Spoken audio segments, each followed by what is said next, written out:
એક દિવસ પહેલા જ ગૃહ રાજ્યમંત્રી હર્ષ સંઘવીએ કહ્યું હતું કે ગુનેગારોના પગ ધ્રુજી જાય તેવી કાર્યવાહી થવી જોઈએ અને સામાન્ય માણસમાં પોલીસનો ડર ન રહેવો જોઈએ, પણ ગૃહમંત્રીના આ નિવેદન બાદ ગુનેગારોના તો પગ ધ્રુજવાનું બાકી રહ્યું, પણ સામાન્ય માણસના કાન ધ્રુજાવી દીધા છે આ પોલીસે। જાહેરમાં એક મહિલાને પોલીસ કર્મીએ લાફો ઝીકી દીધો છે અને જેને લઈને જિગ્નેશ મેવાણીએ આક્રોશમાં આવ્યા છે અને ગૃહ રાજ્યમંત્રી હર્ષ સંઘવી પર નિશાન પણ સાધ્યું છે। શું છે આ સમગ્ર મામલો, વિગતે વાત કરીએ આ વિડીયોમાં।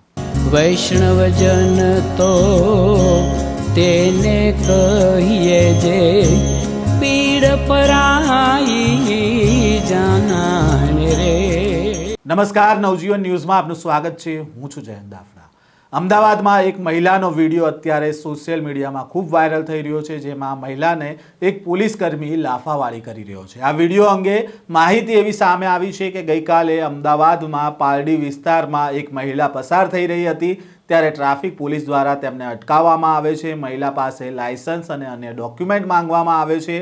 આ દરમિયાન મહિલા પણ પોલીસ પાસે આઈ કાર્ડ માંગે છે અને આ દરમિયાન આઈ કાર્ડ પરત આપતી વખતે પોલીસ ને જ્યારે આઈ કાર્ડ આપી રહી હતી મહિલા, ત્યારે તેના હાથમાંથી આ આઈ કાર્ડ પડી જાય છે અને પોલીસ કર્મી ઉશ્કેરાઈ જાય છે અને મહિલા સાથે લાફાવાળી કરે છે।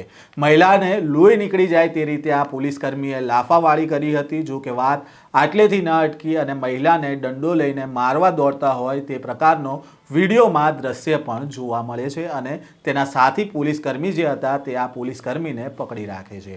એક મહિલા સાથે જાહેરમાં જ પોલીસે જ મારામારી કરી તેનો વિડીયો હાલ સોશિયલ મીડિયામાં વાયરલ થઈ રહ્યો છે અને આ મામલે જિગ્નેશ મેવાણીએ આક્રોશ વ્યક્ત કર્યો છે। પહેલા તો શું કહી રહ્યા છે જિગ્નેશ મેવાણી, તેમને સાંભળીએ।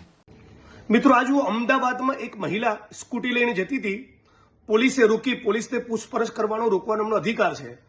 આ દરમિયાન બેને પૂછ્યું કે તમે કોણ છો, એટલે પોલીસ કર્મચારીએ કહ્યું આ મારું આઈ કાર્ડ। પોલીસ કર્મચારીનું આઈ કાર્ડ બેનના હાથમાંથી પડી ગયું તો બેનની સાથે કેવું બદતમીજીભર્યું વર્તન કર્યું અને બેનને કેવી મારી છે, બધા તમે વિડીયો જોઈ શકો છો। આ વિડીયો ગુજરાતના ખૂણે ખૂણે શેર કરો અને રાજ્યના પોલીસ વડા અને હર્ષ સંઘવી 8 ચોપડી પાસે મોકલી આપો, જેથી ખબર પડે કે પોલીસના કેટલાક લાંચી અધિકારીઓ, ભ્રષ્ટ અધિકારીઓ અને કેટલાક અધિકારીઓ જેના સત્તાનો ઘમંડ છે એ ગુજરાતના નાગરિકો સાથે કેવી બદતમીજી કરે છે અને કેવું વર્તન કરે છે।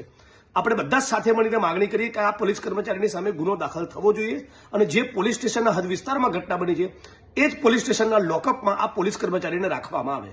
જિગ્નેશ મેવાણીએ કહ્યું કે મહિલાએ પોલીસને પૂછ્યું કે તમે કોણ છો અને આઈ કાર્ડ માંગ્યું અને તે હાથમાંથી પડી જતા તેને ખૂબ મારવામાં આવી। આ મામલાને લઈને તેમણે ગૃહ રાજ્યમંત્રી હર્ષ સંઘવી પર પ્રહાર કર્યા છે। સાથે તેમણે કહ્યું છે કે સત્તાના ઘમંડમાં કેટલાક પોલીસ કર્મીઓ ગુજરાતના લોકો સાથે કેવું વર્તન કરી રહ્યા છે તેનું આ ઉદાહરણ છે। આ પોલીસ કર્મી સામે ફરિયાદ નોંધાવી જોઈએ અને જે પોલીસ સ્ટેશનમાં ફરજ બજાવે છે તે જ લોકઅપમાં તેને પૂરી દેવો જોઈએ। કે આ મામલે મહિલાનો આક્ષેપ હતો કે તેમની ફરિયાદ લેવામાં નથી આવી અને પોલીસે તેને ધમકાવી હતી। તો બીજી બાજુ વિડીયોમાં દેખાતા પોલીસકર્મી જે એન ટ્રાફિક ડિવિઝનમાં હેડ કોન્સ્ટેબલ તરીકે ફરજ બજાવે છે તે હેડ કોન્સ્ટેબલ જયંતિભાઈએ યુવતી સામે ફરજમાં રૂકાવટની ફરિયાદ નોંધાવી છે।